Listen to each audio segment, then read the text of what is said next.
ఓకేనా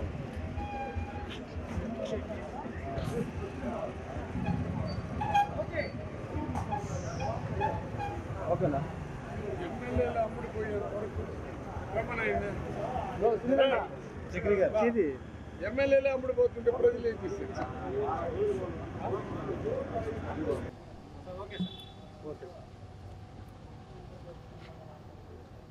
మీ అందరి ద్వారా ప్రజలకు తెలియపరిచేది ఏమంటే, జగన్మోహన్ రెడ్డి గారు ముఖ్యమంత్రి ఉన్నప్పుడు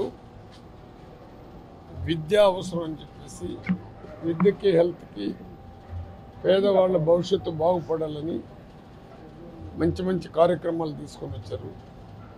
ఈరోజు జగన్మోహన్ రెడ్డి పార్టీ దెబ్బతిన్నా ప్రజల్లో మాత్రం ఆయన్ని తిట్టేవాళ్ళు ఎవరు లేరు. మరి ఈ వ్యవస్థని ఏ విధంగా తీసుకొని వచ్చారంటే, ఇప్పుడు ఉండే వ్యవస్థని నేను ఇటువంటి వ్యవస్థని నేను చూడలే. ఫస్ట్ తెలుగుదేశం వచ్చినప్పుడు కూడా నేను సమితి అధ్యక్షుడు ఉన్నా. అప్పుడు పాదిరిగుప్పలో ఓటు వేయలేదని మా ఊరే కాల్చేశారు. మళ్ళీ కారం చేడు వేయడం అని చంపేశారు. ఆ విధంగా నీరుకుండా ఏది తీసుకున్నా ఈ దళితుల పైన, ఎస్సీ, ఎస్టీ, బీసీ, మైనారిటీ పైనే పడే సంస్కృతి వాళ్ళకి ఉంది. జగన్మోహన్ రెడ్డి గారికి కూడా నేను ఎన్నో పర్యాలు రిక్వెస్ట్ చేసిన, పేదవాళ్ళ కోసం తప్పిస్తున్నావు, ఉన్న వాళ్ళందరూ ఒకటే అవుతున్నారు, మీరు ఎప్పుడు కూడా కులాన్ని, మతాన్ని ఎప్పుడు మీరు మాట్లాడాలా, కుల వ్యవస్థ, పార్టీ వ్యవస్థ, మత వ్యవస్థ లేకుండా అభివృద్ధి కావాలని ఆలోచించారు. కానీ కోటీశ్వరులు అందరూ ఒకటే అవుతున్నారు, నా ఎస్సీలు, నా ఎస్టీలు, నా బీసీలు, నా మైనారిటీలనే ఆలోచనతో మీరు ముందుకు పోయినారు. కాబట్టి ఇది ఎక్కడి వరకు ఫలితం అంటే, నాకు మొదటి నుంచి కెనడీ దగ్గర నుంచి డాక్టర్ అంబేద్కర్ యొక్క ఆలోచనలతో నేను ముందుకు వచ్చినవాడిని. కెనడీని ఏ విధంగా చంపారు, ఇందిరాగాంధీని ఏ విధంగా చెప్పారు, ఎన్టీ రామారావుని ఏ విధంగా దోశారు, రాజశేఖర రెడ్డి గారు ఏ విధంగా చెప్పినారు. వీళ్ళందరూ కేవలం పేదవాళ్ళ కోసం తప్పించినటువంటి వ్యక్తులు.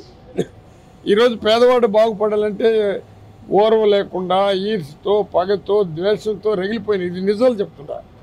నేను ఎవరిపైన వ్యతిరేకంగా మాట్లాడట్లేదు. ఈరోజు రాష్ట్ర ప్రభుత్వం, ప్రజలు అది మీరు ఎట్ట గెలిచారు, వాగ్దానాలు చేశారా, ఆ నియోజకవర్గంలో సర్వీస్ చేసిన వాడికి ఇచ్చారా, కేవలం కోట్లు ఉండే వాళ్ళకి మీరు టికెట్లు ఇచ్చి మీ పార్టీ గెలిచింది, తెలుగుదేశం పార్టీ వచ్చింది. మీ వాగ్దానాలు కూడా ఏ విధంగా ఇచ్చినారో ఆ వాగ్దానాలు చూసి పేదవాడంతా ఆశపడ్డాడు. జగన్మోహన్ రెడ్డి అన్నం పెట్టి రసం వేస్తున్నాడు, మంచిదే, కానీ చంద్రబాబు వస్తే అన్ని బిర్యానీలతో కూడా మనకు ఇంకా బాగా వస్తుందని చెప్పేసి పేదవాడు ఆశపడ్డాడు. పేదవాళ్ళు ఓటేశారు. అది ఎటువంటి పరిస్థితులు ఏ విధంగా గెలిచారు నేను దాని లోతుకు పోదలుచుకోలే. ఎందుకు ఈ విధంగా బాధపడుతున్నానంటే, ఎప్పుడు వచ్చిన తెలుగుదేశం వస్తే ఏమిటి ఈరోజు వ్యవస్థ, దాదాపు 40 రోజులు అవుతున్నది. ఎక్కడ చూసినా ఎస్సీలని, దళితుల్ని, ఎస్టీలని, బీసీలని, మైనారిటీల పైన పడ్డారు. కానీ నిన్న కూడా మొన్న రసీద్ అనే అతన్ని, మైనారిటీని నిలవన నరికాడు. నేను మీ ద్వారా ఎందుకు బాధపడుతున్నానంటే, పోలీసు వ్యవస్థ, ఐపీఎస్లు, ఐఏఎస్ ఆఫీసర్లు ప్రొటెక్ట్ చేయాలి. అడ్మినిస్ట్రేషన్ ఆఫీసర్లు రాజకీయాల్లో గెలుస్తారు, వస్తారు, ప్రజాస్వామ్యంలో వస్తున్నారు. కానీ ఇంత చేసినాక ఒక ఐపీఎస్ ఆఫీసర్లు, ఒక ఐఏఎస్ ఆఫీసర్లు, పోలీసు వ్యవస్థ కూడా ప్రొటెక్ట్ చేయాలి. వాళ్ళ కండ్ల ముందరగానే నిస్సహాయంగా ఏమి చేయలేని పరిస్థితిలో ఈ పోలీసు వ్యవస్థ కూడా ఉంది, ఐఏఎస్ ఆఫీసర్లు కూడా అదేవిధంగా ఉన్నారు. ఈరోజు నేను ఇక్కడ మా నియోజకవర్గానికి బొజ్జారెడ్డిని పాతకుంటాయన, ఆయన్ని మునీంద్ర అనే అబ్బాయి ఈ విధంగా మామూలుగా పోతుంటే ఇక్కడ నరకటం, చెయ్యి ఒక వేలు అయిపోవటం, తలకాయ దెబ్బ తేలటం, దానిపైన ఎస్పీ గారికి మాట్లాడితే ఎస్పీ గారు మాత్రం స్పందించి వాళ్ళకి న్యాయం చేస్తామని చెప్పారు. చట్ట ప్రకారం చేస్తున్నారు. నన్ను మీరు అడిగినారు కాబట్టి చెప్తున్నాను. ఎక్కడ తీసుకో, నిన్న ఏం జరిగింది పొంగనూరులో మనకు రెడ్డప్ప అనే అతను దళితుడు అతను ఒక ఎంపీగా పనిచేశాడు. అక్కడ రాజంపేట ఎంపీగా ఉండే మిథున్ రెడ్డి గారు ఆ నియోజకవర్గంలో మామూలుగా ఈ గలాటాల గందలంటే విచారించాలని పోయాడు. నువ్వు దళితుడి ఇంటికి ఆయన ఒక ఎంపీగా పనిచేసిన మన రెడ్డప్ప ఇంటికి పోతే నీకు మన రెడ్డప్ప గారు కారుని కాల్చారు, రెడ్డప్ప గారు వెహికల్ కొట్టి శ్మశానంలో ఏ విధంగా చేస్తారో ఆ విధంగా చేశారు. వాడు అల్లుడు కార్లు డ్యామేజ్ చేశారు, మిథున కార్లు డ్యామేజ్ చేశారు. ఇది కక్షలు. ఏంటి ఇది? ఒక దళితుడిగా ఉండి, ఒక ఎంపీగా ఉండి, ఒక ప్రజాప్రతినిధిగా ఉండి అతను కూడా అక్కడికి పోతే ప్రజలు ఎందుకు ఓటు వేసి గెలిపించినట్టు? అందుకే మీ ద్వారా లాస్ట్లో నేను గట్టిగా చెప్తున్నాను, డాక్టర్ అంబేద్కర్ గారిని ఇప్పుడు బతికుంటే ఎందుకురా ఈ రాజ్యాంగ చట్టాలు తీసుకుని వచ్చినాము, ఎందుకురా ఈ పేదవాడికి మనం ఓటు హక్కు ఇచ్చినాము, ఈ పేదవాడిని ఎందుకు ఈ విధంగా నాశనం చేస్తున్నారు అనేది ఆయన కూడా బాధపడేవాడు. రాజ్యాంగ చట్టాన్ని తూట్లు పడుస్తున్నారు. రాజ్యాంగ చట్టం అనేది పోయింది అంటే పేదవాడికి ఓటు హక్కు ఉండదు. పేదవాడు ఓటు వేసుకున్నాడు. 40% జగన్మోహన్ రెడ్డికి వేశారు కూడా, అది కూడా పేదవాళ్ళే. ఇప్పుడు వాళ్ళని ఈ విధంగా నేను ఇప్పుడు 4 తూర్లు చెప్పిన చంద్రబాబు నాయుడికి రెడ్ బుక్కి నా ఉద్దేశం ఏమంటే ఆయనకి సపోర్ట్ అందరూ రెచ్చగొట్టిన వాళ్ళే. పవన్ కళ్యాణ్ స్పీచ్ చూసినా మా పార్టీ వస్తే ఒక్కరిని కూడా పెట్టను, తాట తీస్తానని ఆయన చెప్పాడు. పాపం ఇప్పుడు ఏదో మాట్లాడేది గమ్మున ఉన్నాడు, సైలెంట్గా ఉన్నాడు. చంద్రబాబు అయితే తరుగు కొట్టండి అన్నాడు. ఇతని పేరు లోకేష్ వచ్చినాడు, నా దగ్గర రెడ్ బుక్ ఉండదు, నేను ప్రతి ఒక్క నియోజకవర్గంలో రెడ్ బుక్ పెట్టుకున్నా మీకు అంతు తెలుస్తాడు. రెడ్ బుక్ని తీసుకొని వచ్చి ప్రజల్ని హింసించేదానికి వచ్చారా, ప్రజలకు ఇచ్చిన వాగ్దానాన్ని నెరవేర్చేదానికి వచ్చినారో ఎవరికి అర్థం కాల.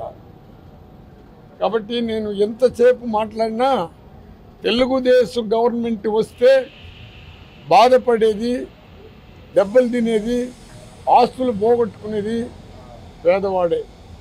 అందువల్ల ఈ ప్రభుత్వాన్ని గురించి ఏం మాట్లాడినా నాకు తెలిసి వ్యక్తులుగా ఉండేవాళ్ళు ఈ ప్రభుత్వం మంచి ప్రభుత్వం, ఇది ప్రజల కోసం వచ్చిన ప్రభుత్వాన్ని మాత్రం నేను చెప్పలేను. ఇది నా అభిప్రాయం.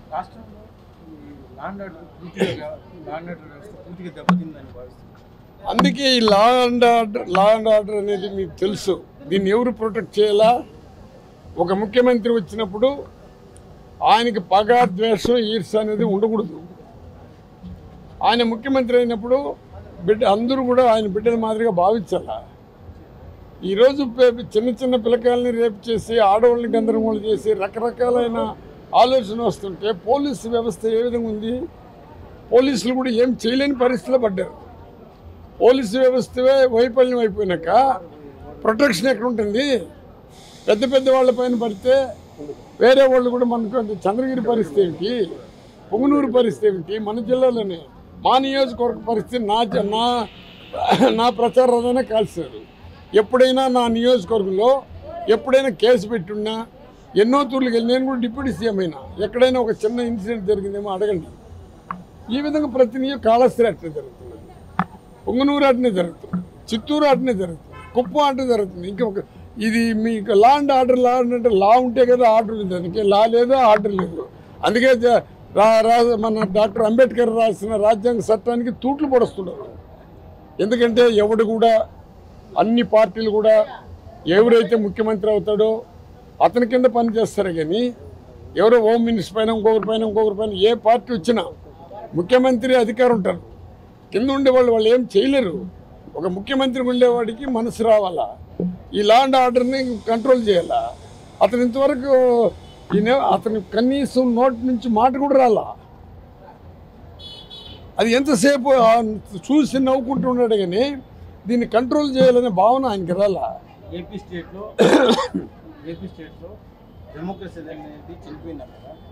డెమోక్రసీ కూని జరిగిందండి. డెమోక్రసీ అనేది తెలుగుదేశం గవర్నమెంట్ వస్తేనే డెమోక్రసీ కూని అవుతుంది. జగన్మోహన్ రెడ్డి ఏమి చెడ్డ చేశాడు ప్రజలకి? ప్రజలు ఏదో ఆయన మంచి పథకాలు పెట్టినాడు, సంతోషపడినారు.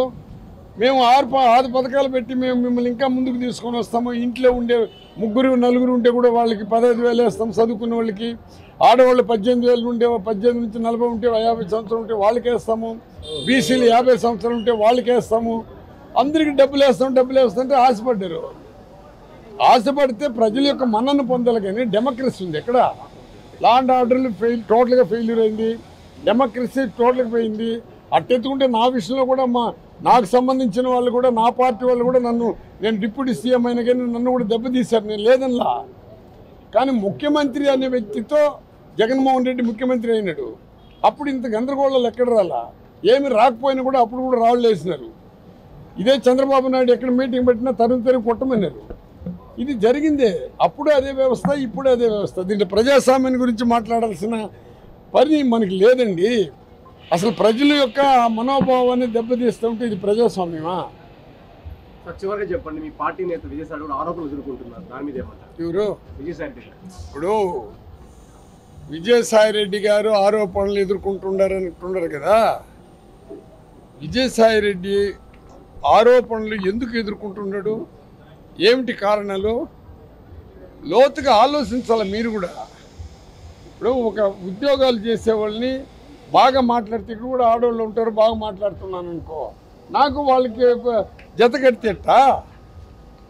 ఇది ఆరోపణలు కాదు, కక్ష కార్పణాలతో విజయసాయి రెడ్డిని దెబ్బతీయాలని ఒక ఆలోచనతో, ఒక కుట్రతో ఎవడైనా మొగుడు వచ్చి నిజంగా ఆ మొగుడు ఆమెతో కూడా కాపురం చేసి ఆ మొగుడు ఆమెతో కూడా ఉంటే మొగుడు వచ్చి ఎవడైనా స్టేట్మెంట్లు ఇస్తాడా?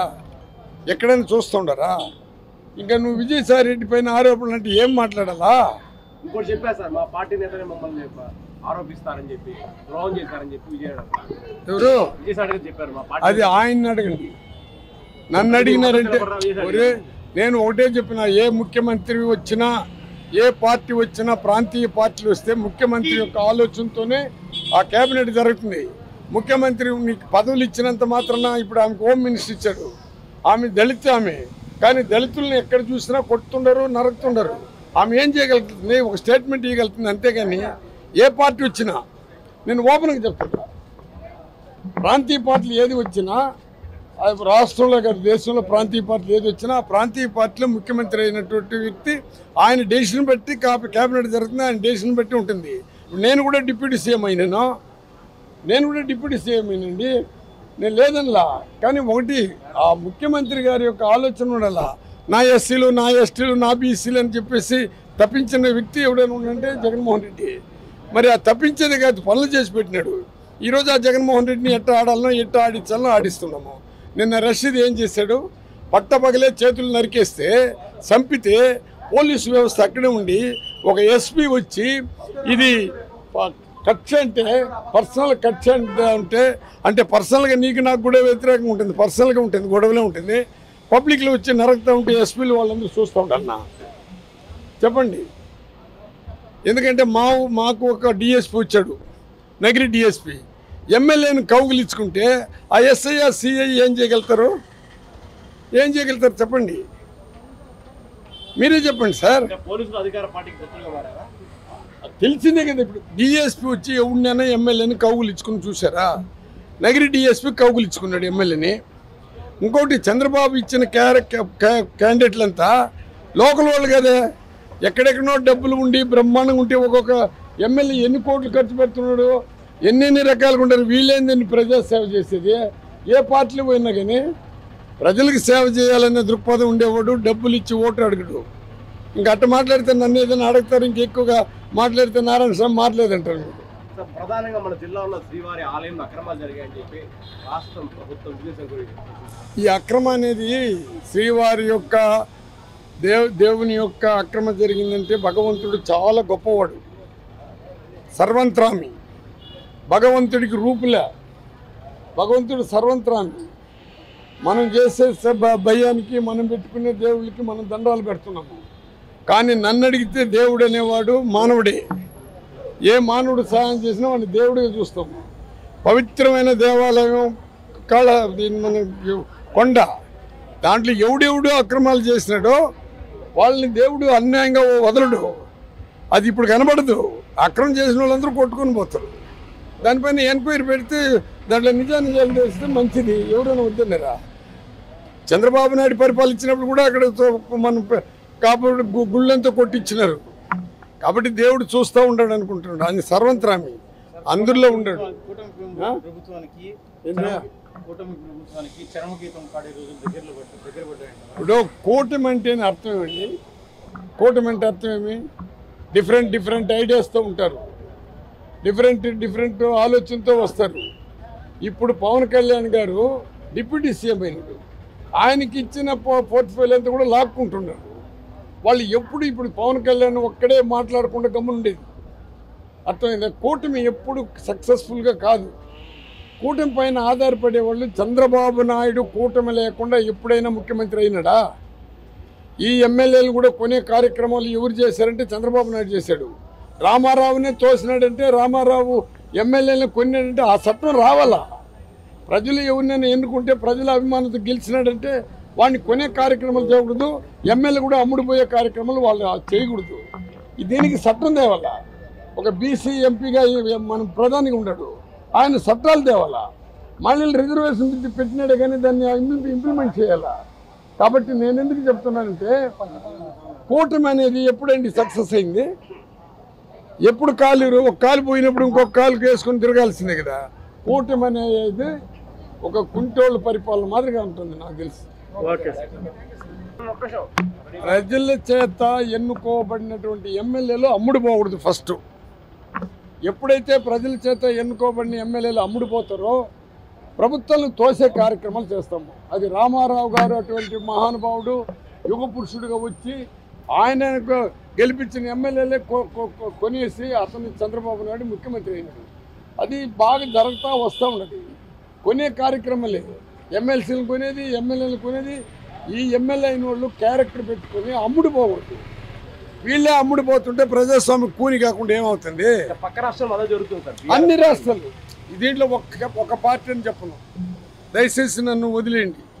దీంట్లో ఒక పార్టీ వ్యక్తులు ఆల్ పార్టీస్ జరుగుతూ ఉండేది. ఇది అమ్ముడు పోకుండా ఉండాలంటే ఎమ్మెల్యే గెలిచినోడు నీతిగా నిజాయితీగా ఆ ప్రజలకు సేవ చేయడానికి రావాలా. ఇది పోవాలంటే పార్లమెంట్లో చట్టం తేవాలా. మోడీ గారు దీన్ని కట్ చేయాలా. ఒక పార్టీలో గెలిచి ఇంకొక పార్టీకి పరిగెత్తా ఉంటే ప్రజాస్వామ్యం ఉందే కూని అయిందా? ఈ రకంగా అనుకుంటే ప్రజాస్వామ్యం కూని అవుతుండేదంటే ఎమ్మెల్యేలు అమ్ముడుపోతుంటేనే ప్రజాస్వామ్యం కూని అవుతుంది.